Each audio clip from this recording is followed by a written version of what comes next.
Okay, let's try Dr. C number 2 from homework number 8. So this is a loop-the-loop problem, where you've got some table and a looping track sitting on the table, a mass m that you start from rest, and a height h above the table. And this loop has a radius r, and we've marked a special point up here as p because we'll be analyzing what is happening to the mass when it's at that point p. Okay, so we're given the mass h, we know g, the acceleration of gravity, and the radius of the track, and we're asked a series of questions.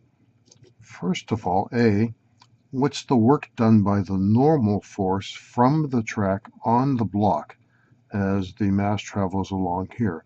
Remember, normal forces by definition are always perpendicular to the track. So as the track is curving, the normal force also changes direction and is always perpendicular.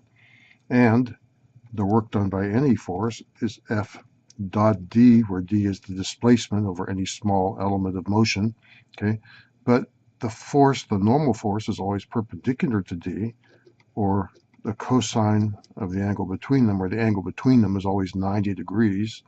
So the cosine of 90 degrees is 0. So the work in any part of this motion is 0, and you just add that all up and you still get 0. So there's no work done by a force that's always perpendicular to the path. So that's A. B asks, what's the work done by the force of gravity on the block as it moves from the top of the track to the exit? Well, here again, we use this idea of F dot D, and we say, I don't care about all the elements of this motion.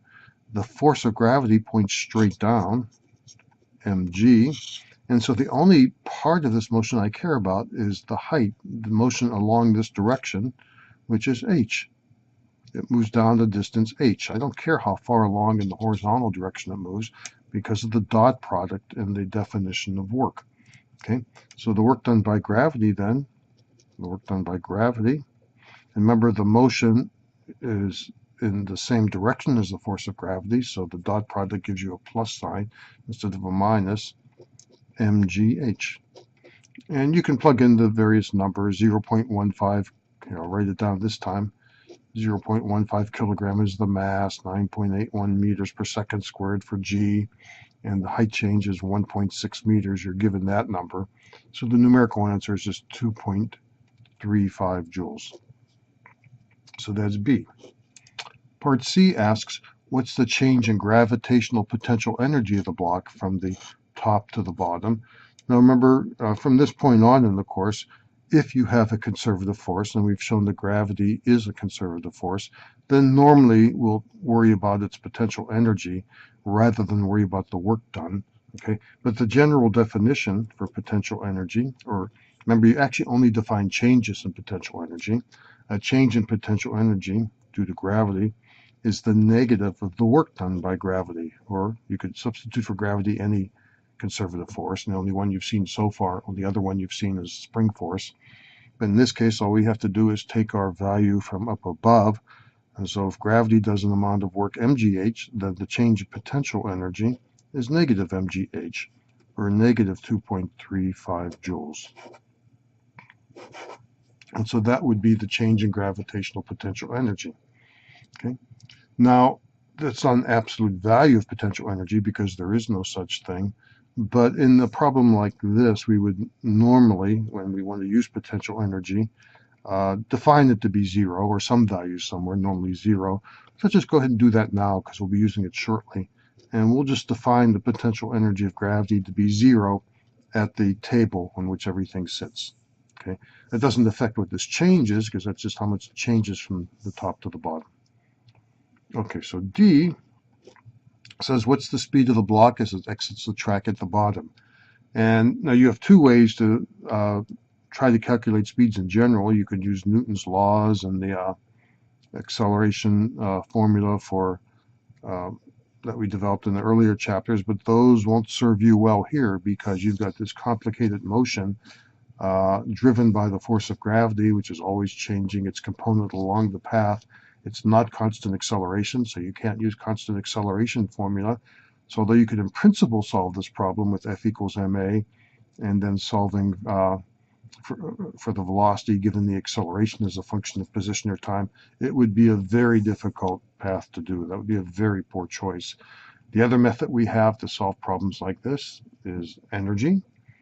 And remember, I suggested the way you think of energy is the final energy at any point in time or any position in space equals the initial or original energy at some other point in time or position in space, plus any work done by forces, non-conservative forces or external forces that aren't included in the energy terms. And in general, the energy terms include, remember, energy would be any kinetic energy you've got, plus any potential energy you've got. And in this case, our initial position is the block at rest at the top of the track. So the initial energy is, well, there's no kinetic, it's purely gravitational potential energy. And since I've defined that to be 0 at the bottom, we can say at the top, at the original position, it's just mgh. The final energy, and final in this case is what the question asks as you exit the track at the bottom. So anywhere along this bottom, the energy in this case, well, you've got k plus u in general. In this case, it will have kinetic energy, and that will be 1/2 its mass times its velocity at the bottom squared. Okay, but it has no potential energy because we define u equals 0 at the bottom. So this is all the energy it has at the bottom. Conservation of energy says these two things are equal plus any work you do with non-conservative or external forces, but there's no work being done by any other force. The normal force does no work. There's no friction in the problem. We've accounted for gravity by putting it into the potential energy. So in this case, it's just E final equals E naught. Okay, or 1/2 mv squared, velocity at the bottom squared if you want, equals the energy at the top, mgh. Solve that for the velocity. It's the square root of 2gh. Okay, the m's cancel, and so you just take the 2 to the other side, and you can plug in the values again if you want, and you get 5.6 meters per second. The units will work out. Okay, part E. Part E asks, what's the speed of the block at this point P at the top? Okay, well, again, conservation of energy is the way to solve this problem. E at point P, or our final energy at this for this question, equals E naught. And what's E at point P? Well, that has some potential energy, the velocity at point P squared, and now it also has some potential energy because it's the height 2r above the table, just twice the radius of the block or the track or the diameter of the track.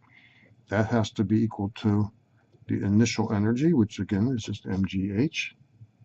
And all you have to do now is solve this for Vp. That's what you're asked for. Cancel out the m's first. They all go away. And then just do the algebra, and you see the Vp, and it'll be a square root because it's Vp squared here. The square root of, and just take this term to the other side. Notice there's a 2, we're going to be multiplying by 2. So just write that in front of everything. And both of these terms have a g, so I'll bring that outside also. And what I'll be left with is this h minus this 2r. And again, you can plug in all the numbers for this, and you get 4.29 meters per second with this general formula. Okay, we're getting close to the end. We're up to part F. Part F says, okay, what's the normal force on the block at point P? Well, you're not going to get the normal force at this point strictly from energy. What energy will give you is the velocity here. Now you've got to go back to our earlier studies of centripetal motion, centripetal acceleration, centripetal forces, and start with the free body diagram. So I'll just draw this little top section of the track. Here's point P. Here's our mass there. And all the forces acting on it, well, there's a normal force down if it's in contact with the track. There's no friction, and there's mg down.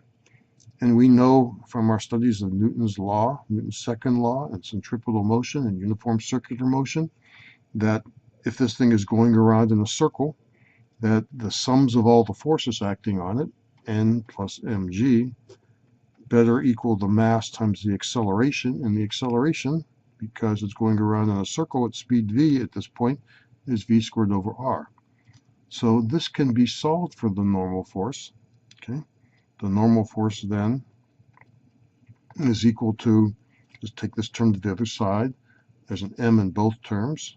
Okay, so there's an m times, let's write this way, v squared over r minus g. Okay, and this is the velocity at point P. And so I could just go ahead and substitute in for Vp squared this expression, or the square of this expression, or just plug in the numbers that we've got, whichever you prefer. But when you're done with either method, this is 6.91 newtons. Okay, so we've got the normal force here, okay, from a combination of conservation of energy, which gave us the velocity it has at the top, and our understanding of Newton's laws for circular motion. So we've got one more part, G. After the block exits the track here, it travels over a rough section. It does have friction, so how far does it travel along that rough section? Okay. Oh, actually, yeah, that's right. So when it travels here, exits and stops, its final energy is 0 because it's at the bottom. It has no gravitational potential energy, and it has no kinetic energy either because it's stopped. Okay. E naught, we've shown, when you start at the top of the track, is mgh. I mean, you could try to use E naught as what the energy it has at this point, or any other point you like. What's its velocity here? Those will all work, but they'll just be a little bit harder than just using this very simple initial energy, mgh. Okay, and then these two would be equal except for work that you do, or work that some force does. And in this case, we do have work. We have the work done by friction, as it is brought to a stop by friction. That work will be negative because the block is moving to the right and the frictional force is to the left, slowing it. We know it's going to be mu kn, but instead of writing n, I'll just jump to the result that I hope is clear to you now. That the normal force is m times g. Okay, and if you want to, you can write down Newton's second law for the block here. Normal force up, mg down, and those have to sum to 0, so m equals mg. And the work is this force times the length of the path L. Remember, work is force times distance. So that's the work done by friction. Put it all together in the form E final equals E naught plus work done by the force. And what we have is 0 equals mgh minus mu k mgl. We can cancel out the mg's on both sides, and we see we have a pretty simple result. L equals h over mu k. Okay, and plug in the values, and you get 2.67 meters. Notice, we'll do a little bit of thinking here.